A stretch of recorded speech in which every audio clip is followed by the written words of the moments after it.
राम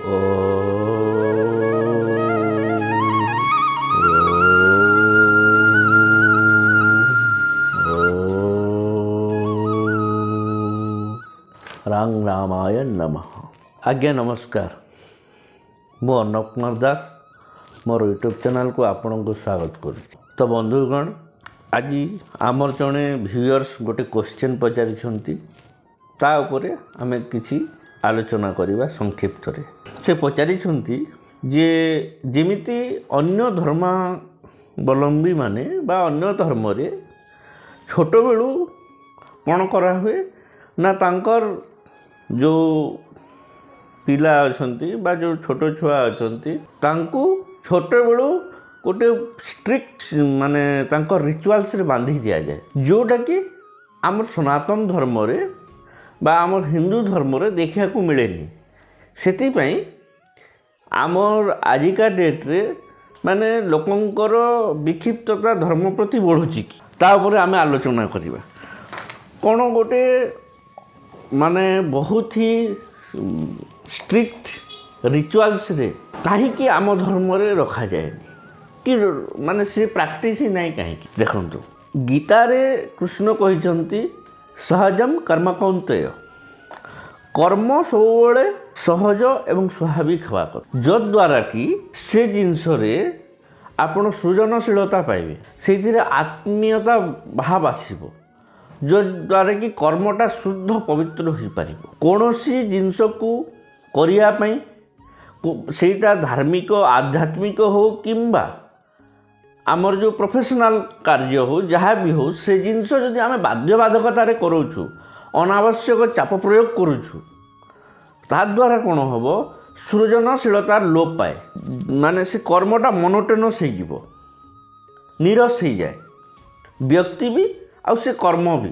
तार एक उदाहरण देखु, नदी प्राकृतिक भाव में बही आसी थाए, बहुत पावनी थाए, पवित्रता बहुत थाए, जनजीवन को से माने बहुत सेवा करी थाए, बहुत नुआ नुआ जिनस माने जमती आजिका डेट रे जो आमर सभ्यता गुड़ा सृष्टि होती कौठू ना आपणकर नदीर अववाहिकार सृष्टि होती, जीवनदायिनी अटे नदी।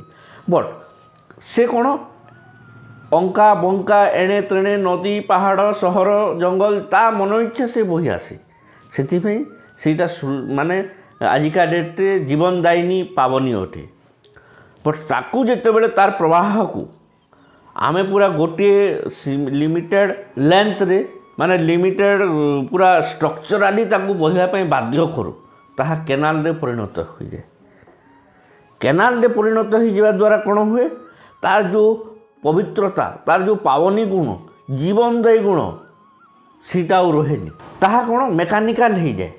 से कौनसी भी कार्य करने कौनसी भी कर्म करने आमे जितेबाला बालक अवस्था बा शिशु अवस्था जो माने रोचंती से माने कौन करती, से मानू बाध्य करवा कौन जरूरी ना।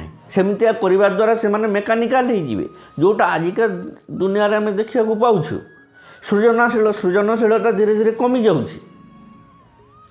से बंधुगण, जो आमर जो व्यूअर्स पचारि मिस्टर साहू जे कौनसी भी काम कर्म करने से एक्चुअली धार्मिक आध्यात्मिक उपर पचारती कि जो भी जिनस से पचारि कौनसी भी जिनस अनावश्यक चाप प्रयोग करवा नहीं, जद्वारा कि सृजनशीलता माने आविर्भाव हेबो एवं से जो जिनस निजे निजे शिखिब निजे निजे करिवो, तद्वारा कौन हम आपणकर तार कर्मटा अति प्रभावी हेबो। से आमर सनातन धर्म रे कौनसी जिनस छोट छुआ हो कि जी भी हो, तांको छोट समय तांको गोटे हाँ आमे गाइड करवा, मार्गदर्शन करवा, बाध्यबाधकता करवा उचित नुह, जोटा कि भगवान गीता रे मध्य कहिसंती। पुणी थरे सेटा कहूची सहजम कर्म कौंतेय। तो आज एतिकी बंधुगण, पुणी देखा एक नुआ विषय। धन्यवाद।